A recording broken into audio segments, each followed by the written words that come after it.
Vamos ler uma palavra aqui em Apocalipse, capítulo 18, e que nos diz uma coisa muito interessante que nós vamos meditar um pouco sobre ela agora. Apocalipse, capítulo 18, que diz assim: E depois destas coisas vi descer do céu outro anjo que tinha grande poder, e a terra foi iluminada com a sua glória. E clamou fortemente com grande voz, dizendo: Caiu a grande Babilônia, e se tornou morada de demônios, e covil de todo espírito imundo, e esconderijo de toda ave imunda e odiável. Porque todas as nações beberam do vinho da ira da sua fornicação, e os reis da terra se fornicaram com ela, e os mercadores da terra se enriqueceram com a abundância de suas delícias. E ouvi outra voz do céu que dizia: Sai dela, povo meu, para que não sejas participantes dos seus pecados e para que não incorras nas suas pragas. Apocalipse, capítulo 18, versículos 1 a 4. Amém. E me chamou a atenção nesse trecho da palavra, principalmente o verso 4, em que a ordem do Senhor é bem clara: sai dela, povo meu, para que não sejas participante dos seus pecados e não incorras nas suas pragas. Mas o que o Senhor quis mostrar, o que ele quis dizer quando disse: sai dela, povo meu? Por que o Senhor estaria dizendo ao seu povo para sair da Babilônia? O que o povo de Deus estaria fazendo na Babilônia? Vamos tentar alcançar aquilo que a palavra está mostrando e vamos ver que tem sim algumas coisas muito interessantes para nosso entendimento, para nossa vida espiritual, para nossa caminhada na presença do Senhor. Esse trecho aqui está falando na sequência da queda da Babilônia. E a Babilônia nós sabemos que era uma cidade da antiguidade e que é citada na Bíblia como uma cidade, mas também como um reino que durante uma certa época teve grande projeção política e dominou o mundo daquele tempo. E tanto é assim que foi o reino da Babilônia que invadiu o país de Judá, o reino do sul, que tinha ficado depois que o reino do norte já tinha sido levado cativo para a Assíria. Então depois, alguns anos depois, a Babilônia então se tornou o reino dominante e naquele tempo, conforme o juízo determinado por Deus, invadiu a Judá e conquistou todo o país, conquistou Jerusalém, levou cativos para a Babilônia, muitas pessoas, inclusive os nobres que ali havia, e entre a linhagem mais nobre estava a do profeta Daniel. Todo mundo sabe disso, né? Muito bem. E lá na Babilônia, então, aconteceram coisas muito importantes registradas no livro de Daniel e também em outros trechos da palavra. Mas a Babilônia física, ela deixou de existir, já não existe mais há muitos séculos. E houve tentativas de reconstrução, mas não prosperaram e é provável mesmo que não vai ser reconstruída a Babilônia. Provavelmente isso não vai acontecer por conta da profecia ou das profecias que existem sobre ela. Mas por que então Babilônia aparece no Apocalipse? Se a cidade da Babilônia já não existe mais, se o reino da Babilônia já deixou de existir. E nós entendemos que isso é uma coisa espiritual que se refere ao sistema religioso que começou a existir desde a antiguidade e o modelo religioso babilônico, então, ele foi implementado em toda a terra, em todo o mundo e perdura até os nossos dias. Então, por isso, Babilônia aparece no Apocalipse, porque ele representa o sistema religioso que existe em toda a terra. E ninguém pense que o cristianismo está livre disso, porque não está. E está permeado pelo sistema religioso, sistema mundano, que é o sistema da Babilônia. Então existe a igreja do Senhor, a igreja fiel, e existe também, junto com a igreja fiel, a falsa igreja ou a igreja do engano, que está misturada com a igreja fiel. Tanto é assim que na parábola do joio e do trigo, Jesus disse que não era para ser colhido o joio, mas sim no tempo da colheita, então o joio seria separado e lançado num local onde seria queimado. E o trigo, então, seria recolhido e levado ao celeiro, e nos falando aqui que a separação seria feita no final dos tempos.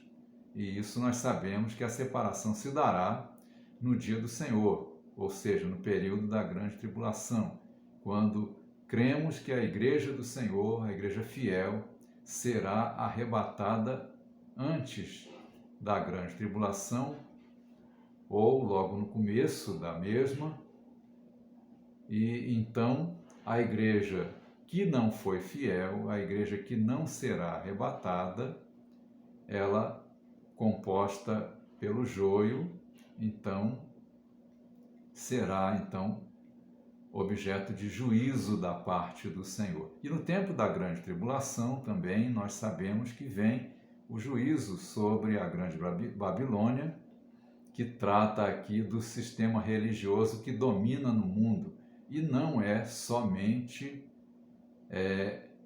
da igreja falsa, mas também de outros sistemas religiosos que permeiam o mundo de hoje e que serão todos destruídos, porque todos remetem ao sistema babilônico, e está profetizado na palavra Apocalipse 17 que a Babilônia cairá. Muito bem. Então, por que haveria alguma relação da igreja com esse sistema? Também não é muito difícil da gente chegar ao entendimento, a um mínimo entendimento sobre isso. Como o joio convive com o trigo em todo tempo, até ao tempo em que o Senhor vem, quando será feita a separação, então ambos estão juntos. E também não podemos negar que todos nós que conhecemos ao Senhor, conhecemos nas igrejas que existem no mundo hoje. E o que faz a diferença, na vida de todos nós, é a palavra de Deus, que pela palavra nós somos libertos de todo mal, pela palavra nós somos livrados de tudo aquilo que nós estávamos presos antes, né? Então, pela palavra, nós entendemos que devemos aceitar o Senhor. Então, aceitamos ao Senhor, declaramos que Ele é o Senhor da nossa vida, tivemos então acesso às coisas eternas pela palavra, né? Muito bem. Então, pela palavra, nós estamos sendo tratados também no dia a dia, no processo de santificação diária. Mas nós estamos dentro das igrejas. E dentro das igrejas existe todo um sistema religioso, não precisamos ir muito longe, todo mundo sabe que existe muito comércio das coisas da fé e muitas pessoas que se dizem crentes fiéis, muitas vezes estão tão envolvidos com o comércio, estão tão envolvidos com as práticas que não são, na verdade, bíblicas, mas que são praticadas dentro das igrejas, né? Então, isso vem de onde? Isso vem do sistema da Babilônia, vem do sistema religioso mundano, que também existe dentro das igrejas. Não vamos aqui tecer maiores comentários acerca dessa parte, porque cabe a cada um discernir e não se deixar levar por essas coisas. Então, quando vemos que a igreja do Senhor, a igreja fiel, está dentro das igrejas, então começamos a entender nem tudo o que é vivido dentro das igrejas, nem tudo é aprovado pelo Senhor. Mas aquilo que é do sistema religioso mundano não terá acesso, é claro,